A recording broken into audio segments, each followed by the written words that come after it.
Story के first में हमें दिखाया जाता है एक फॉरेस्ट में से एक बड़ा सा सेना जा रहा था और उनमें से एक सोल्जर कान से सुन नहीं पाता है, इसीलिए उसका साथी पीछे रहने को बोलता है उसे।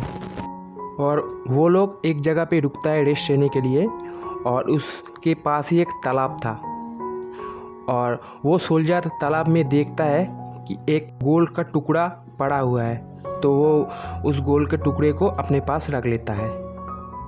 उस तालाब में एक सेरेन विच था जो तालाब के नीचे से उन लोगों को देखता है और उनमें से कुछ लोग था जो उधर काला जादू करने के लिए गया था।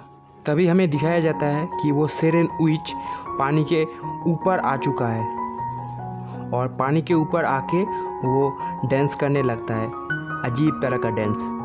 और नाचते नाचते वो जब भी चिल्लाता है तो जितने भी लोग उधर था सब लोग उसके कंट्रोल में आ जाता है, यानी कि उसने सबको बस कर लिया था और सब लोग एक दूसरे को मारते हुए उसकी तरफ खींचे चले आते हैं। जो भी सेरेन विच का वॉइस सुनता है वो तुरंत सेरेन विच का बसीभूत हो जाता है, जिसे देखकर वो डीप सोल्जर वो हैरान हो जाता है, पर उसे घंटा फर्क नहीं पड़ता क्योंकि वो उसे सुनाई नहीं दे रहा था। और ऐसे करके सब लोग एक दूसरे को मारते हुए जा रहा था सेरेन विच के पास और पानी में जाके वो सब लोग डूब डूब के मर जाता है। सब लोग जब मर जाता है तब सेरेन विच देखता है कि एक सोल्जर बच जाता है और वो डर जाता है क्योंकि वो सोच रहा था कि ये क्यों मेरा बॉस में नहीं हो पाया। इसीलिए सेरेन विच बार बार चिल्लाता है, लेकिन डीप सोल्जर को घंटा कुछ फर्क नहीं पड़ रहा था क्योंकि उसे कुछ सुना ही नहीं दे रहा था। इसीलिए सेरेन विच डर जाता है कि जरूर उसे कुछ हो गया है, इसीलिए वो उसे बस में नहीं कर पा रहा था। इतने सारा कुछ देखकर डीप सोल्जर भी डर जाता है और सेरेन विच चुपके से उसे देखता है कि और सेरेन विच भी उसके प्यार में पड़ जाता है उस डीप सोल्जर की। और ये सब देखकर डीप सोल्जर वहाँ से भागने लगता है और भागते भागते कुछ देर जाके वो थक जाता है और रात हो जाता है तो नदी किनारे ही सो जाता है। लेकिन चुपके से सेरेन विच उसका पीछा करते हुए चला आता है और उसके पास जाके सो जाता है। और सुबह जब उस सोल्जर को पता चलता है तो देखता है सेरेन विच उसके पास सोए हुए है, तो सोल्जर उसे पकड़ने की कोशिश करता है, लेकिन सेरेन विच वहाँ से भाग जाता है।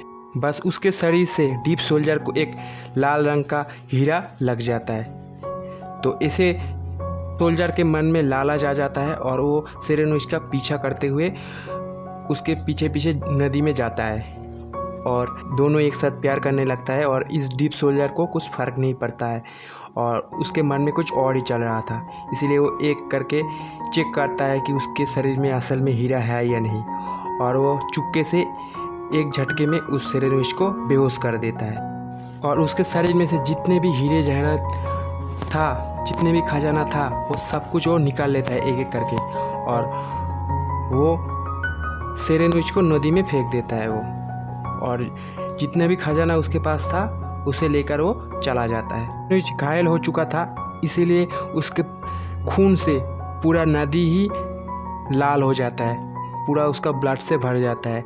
और वो डीप सोल्जर को इसके बारे में कुछ भी पता नहीं चलता क्योंकि उसे कुछ सुनाई नहीं दे रहा था और इतना ज़्यादा खजाना लेके वो ठीक से चल नहीं पाता और वो थक जाता है। और कुछ देर जाके वो नदी में पानी पीने का कोशिश करता है, बट वो पानी उस सेरेन विच के खून से लाल हो चुका था और जिसे पीने पर उसका जो कान है वो ठीक हो जाता है और वो सुनने लगता है।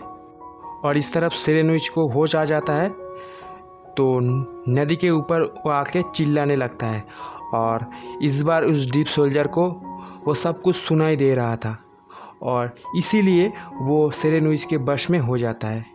और क्योंकि सेरेन विच के शरीर से सारा जो खजाना था वो उस सोल्जर ने निकाल लिया था, तो इसीलिए सेरेन विच बहुत ज़्यादा गुस्सा होता है और बहुत ज़ोर ज़ोर से चिल्लाने लगता है, जिसमें उस डीप सोल्जर भी बस में हो जाता है और वो भी उसके साथियों जैसा उसके बस में आ जाता है।